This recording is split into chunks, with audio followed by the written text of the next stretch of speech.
Assalamualaikum warahmatullahi wabarakatuh. Salam bahagia, rahayu, sejahtera untuk kita semua.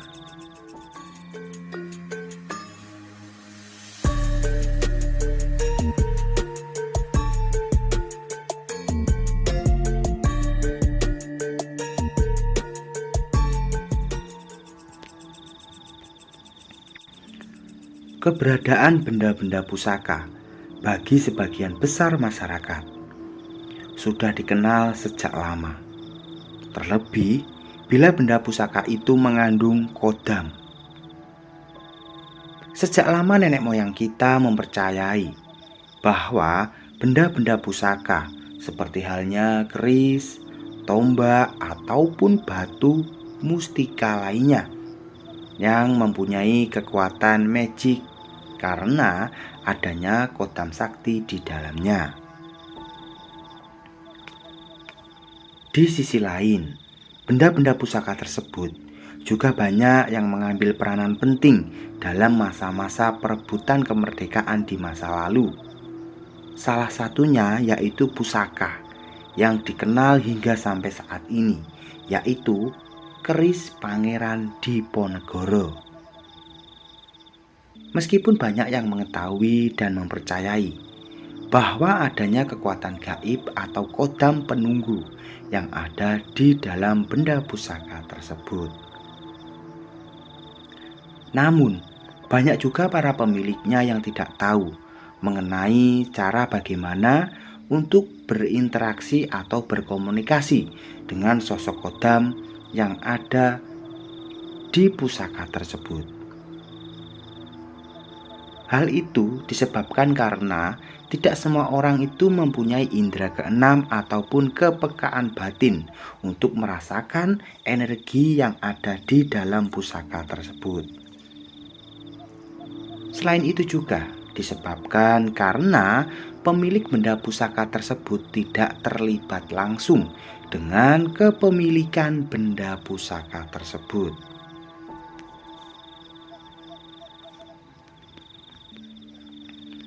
Karena kebanyakan orang itu mendapatkan benda pusaka itu karena maharan, warisan, atau bahkan pemberian. Karena semua hal tersebut itu tidak langsung berkomunikasi ataupun kontak batin terlebih dahulu dengan kodam yang ada di dalam pusaka tersebut.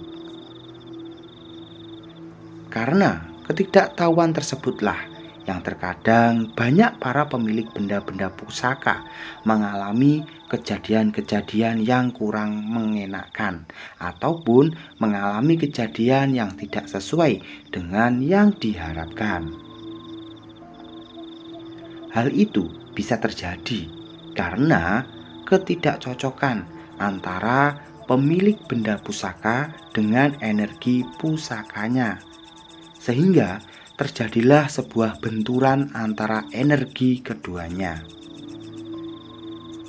Atau bisa juga karena pemiliknya tidak tahu cara bagaimana memperlakukan dan merawat pusaka miliknya.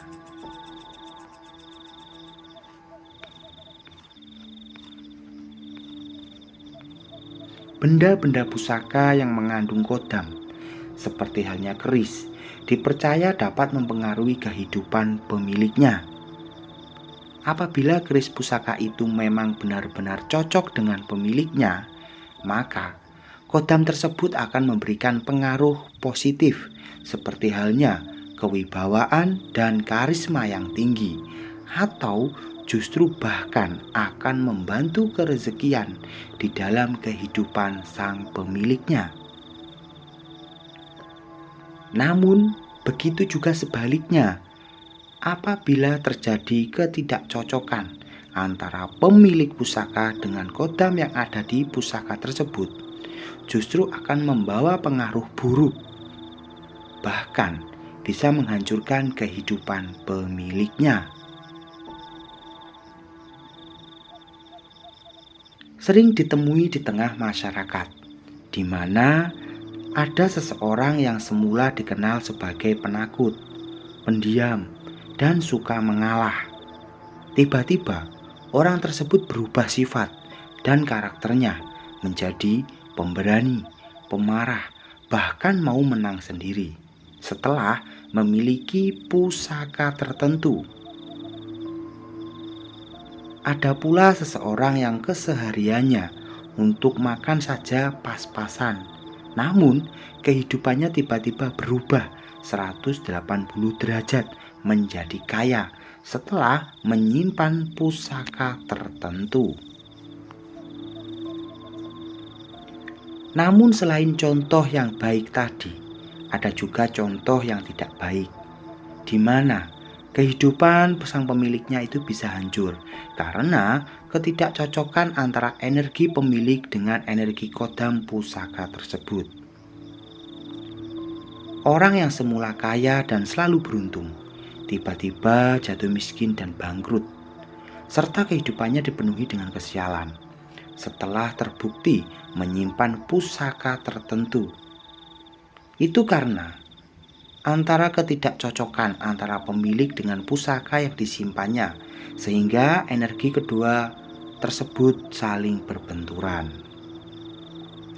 Itu sebabnya kita harus mengetahui persis seluk-beluk pusaka yang kita miliki atau yang akan kita miliki.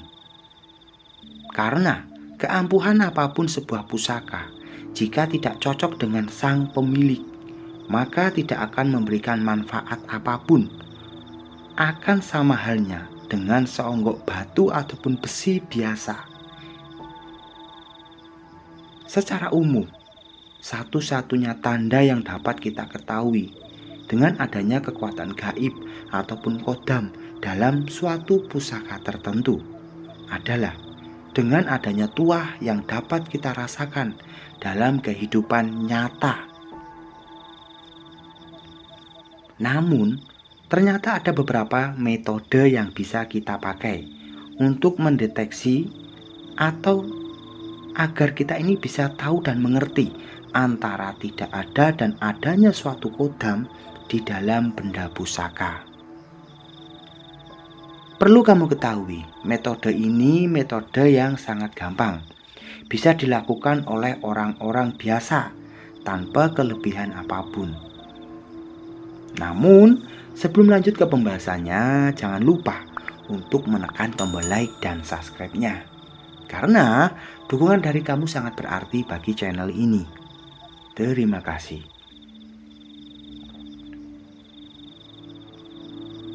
Di bawah tidur. Buatlah garis silang di atas tanah, dari utara ke selatan dan dari barat ke timur, dengan mengucapkan mantra Yahwa sebanyak 3 kali. Kemudian keluarkan keris atau pusaka lainnya dari sarungnya dengan mengucapkan mantra Iman Sarik Sukmo Mulyo, Tinampanan Podo Sukmo, Tilek Rang Araning Wesi, Ter Putih Araning Wojo, Wani Rasa Araning Cahyo, Wesi Pulosonoi aku njaluk weruh, gelem melu aku opo ora. Setelah itu, pusaka kemudian diasapi menyan madu atau kemenyan Jawa dan diberi kembang telon atau kembang 3 rupa. Sembari melakukan hal itu, rapalkanlah mantra berikut ini. Wesi Pulosani diaturi dahar sego putih gondo harum. Setelah itu, letakkanlah pusaka di atas tanah yang tadi sudah diberi garis silang dengan arah pusaka membujur ke utara. Kemudian tanah tersebut diberi kembang telon. Setelah beberapa saat, pusaka kembali disarungkan ke dalam warangkanya atau wadahnya. Dan pada malam hari, letakkanlah pusaka itu di bawah bantal tidur Anda. Keterangannya, hal itu diharapkan agar kamu dapat didatangi kodam pusaka tersebut lewat mimpi. Cara ini biasa dipakai untuk pusaka keris dan tosan aji atau benda-benda pusaka lainnya. tirakat. Untuk mengetahui kodam pada benda pusaka, bisa juga dilakukan melalui laku tirakat ataupun puasa. Bisa puasa seperti biasa puasa saat di bulan Ramadan, atau puasa khusus seperti halnya puasa mutih yang dilakukan setidaknya minimal 3 hari berturut-turut dengan niatan untuk mengetahui dan bisa berkomunikasi dengan kodam pusaka tersebut. Semedi. Ada 2 cara dengan metode ini.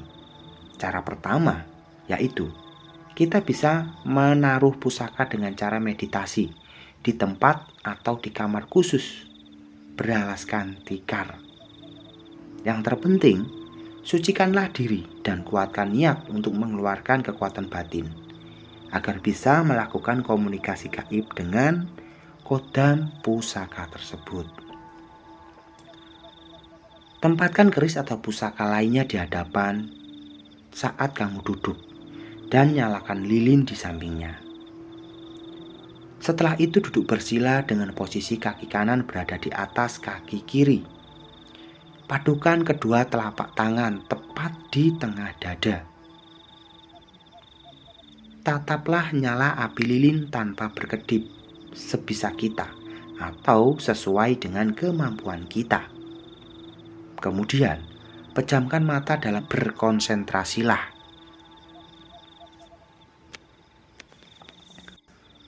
Biasanya akan tampak perwujudan sosok gaib atau kodam yang ada di dalam pusaka tersebut. Cara kedua adalah dengan bersila untuk semedi atau meditasi guna mendapatkan ketenangan batin.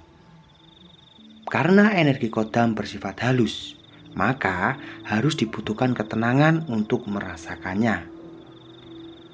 Setelah merasakan ketenangan, peganglah pusaka tersebut dan letakkan di depan wajah kita dengan niat meminta petunjuk kepada Tuhan tentang pusaka tersebut. Gunakan perasaan untuk mengetahui getaran energi yang ditimbulkan dari pusaka. Biasanya, energi yang timbul akan terasa dingin atau panas dan akan merambat seperti kesemutan.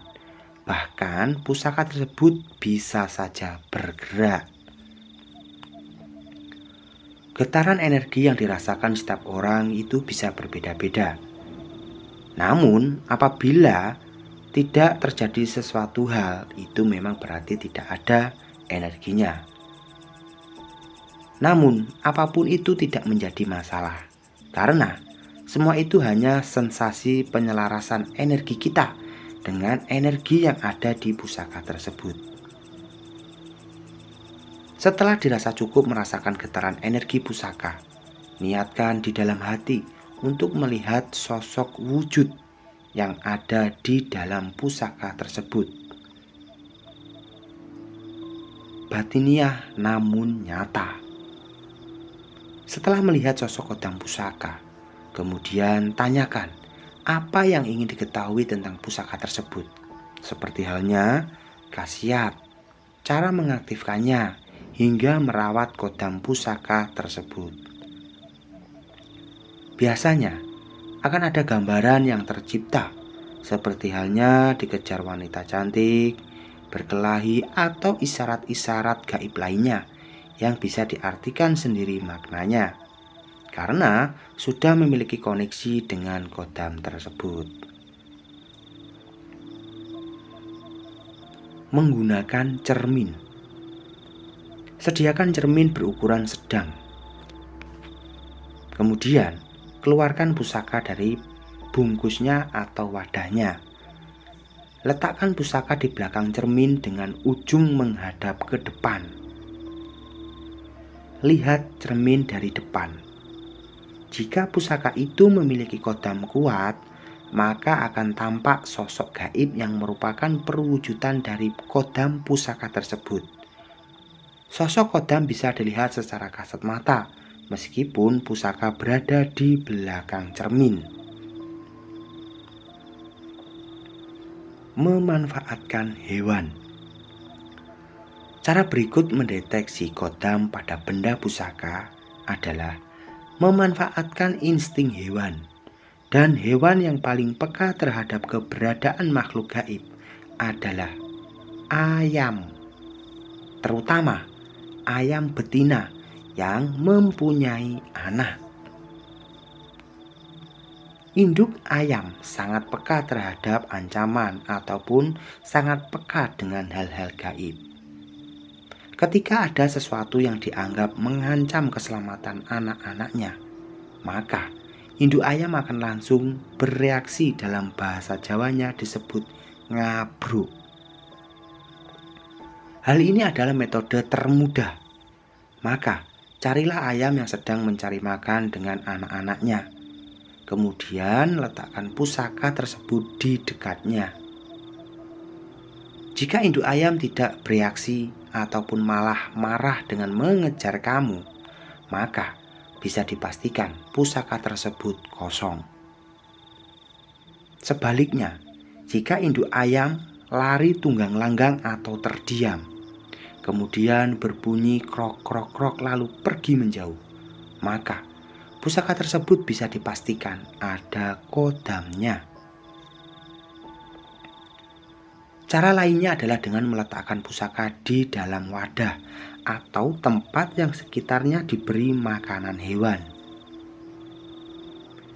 Hewan yang bisa dipancing untuk mendeteksi keberadaan kodam pada benda pusaka adalah ayam, burung, anjing, dan kucing. Jika hewan tersebut berani mendekat dan tetap memakan makanan yang ada di sekitar pusaka, itu bisa dipastikan berarti pusaka itu kosong, tidak ada kodamnya. Namun, jika hewan tersebut bereaksi, takut, tidak berani mendekat, kemudian pergi, berarti pusaka tersebut memang benar ada kodamnya. Atau, jika anjing ataupun kucing bereaksi seperti akan menerkam, berarti pusaka itu bisa dipastikan memang ada kodam, kekuatan yang ada pada pusaka tersebut. Namun, jika anjing dan kucing bereaksi akan menerkam, itu menandakan bahwa energi pusaka tersebut sudah melemah. Nah, itulah sedikit pembahasan tentang bagaimana cara mudah untuk mendeteksi suatu keberadaan kodam pada benda-benda pusaka. Semoga video ini bisa bermanfaat, berguna, dan menambah wawasan kamu. Namun, kembali lagi, antara percaya ataupun tidak, semua kembali kepada diri kita masing-masing. Namun, untuk selalulah diingat, untuk selalulah bijak dalam menerima setiap informasi. Jangan lupa tersenyum untuk hari ini. Semoga kita semua selalu bahagia. Salam bahagia, rahayu, sejahtera untuk kita semua. Assalamualaikum warahmatullahi wabarakatuh. Rahayu, rahayu, rahayu.